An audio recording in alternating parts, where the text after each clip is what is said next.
नमस्कार, मैं रेखा खान नवभारत टाइम्स से। मेरे 2-3 सवाल हैं। सबसे पहले तो मैं पूरी टीम को बहुत-बहुत बधाई देना चाहूँगी। बहुत ही सुपर फैंटास्टिक ट्रेलर है और मैं कह सकती हूँ कि ट्रेलर तो ऐसा है तो फ़िल्म अभी बाकी है। तो बहुत-बहुत बधाई। सबसे पहले नवाज़, मैं बहुत आपको अभिनंदन कहना चाहूँगी और मेरा सवाल आपसे ये है कि ये एक बहुत ही, हम सभी जानते हैं कि बाड़ा साहब बहुत ही एक बहुमुखी प्रतिभा के स्वामी थे और उनके बहुत सारे रंग थे, उनके बहुत सारे पहलू थे। आपके लिए सबसे ज़्यादा मुश्किल कौन-सा पहलू रहा? क्योंकि ज़ाहिर है वो एक इतने बड़े नेता थे, पिता थे, पति थे।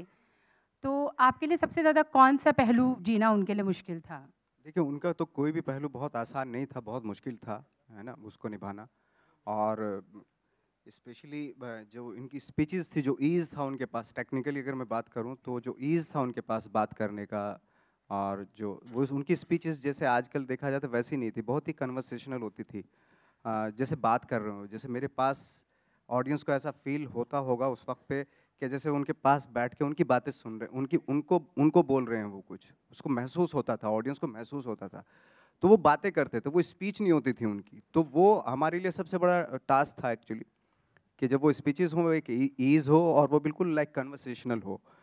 और भी लाइक जैसे सबसे बड़ी बात ये होती है कि आप जो कनेक्शन उनका जो कनेक्शन था लोगों के लिए, वो बहुत इम्पोर्टेंट था और वो हमने कोशिश की है मिलके।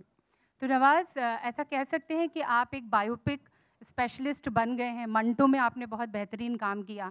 रमन राघव में तो आपने मतलब सबके रोंगटे खड़े कर दिए और अब ये बाला साहब ठाकरे। तो एक बायोपिक्स में आपकी बहुत एक महारत देखने को मिल रही है। नहीं, महारत तो देखो किसी चीज़ में नहीं होती। मैं कोई परफेक्शन तक पहुंचने की एक वो होती है, बट पहुंचता कोई नहीं है एक्टर। बस पूरी लाइफ यही होती है कि उसको खोजते रहें, डिस्कवर करते रहें, फाइंड आउट करते रहें कि क्या करेक्ट हो सकता है किसी भी चीज़ के लिए। तो परफेक्शन तो या महारत महारत ही तो या महारत तो हासिल मैंने की नहीं है, क्योंकि अभी बहुत कुछ अभी बाकी है।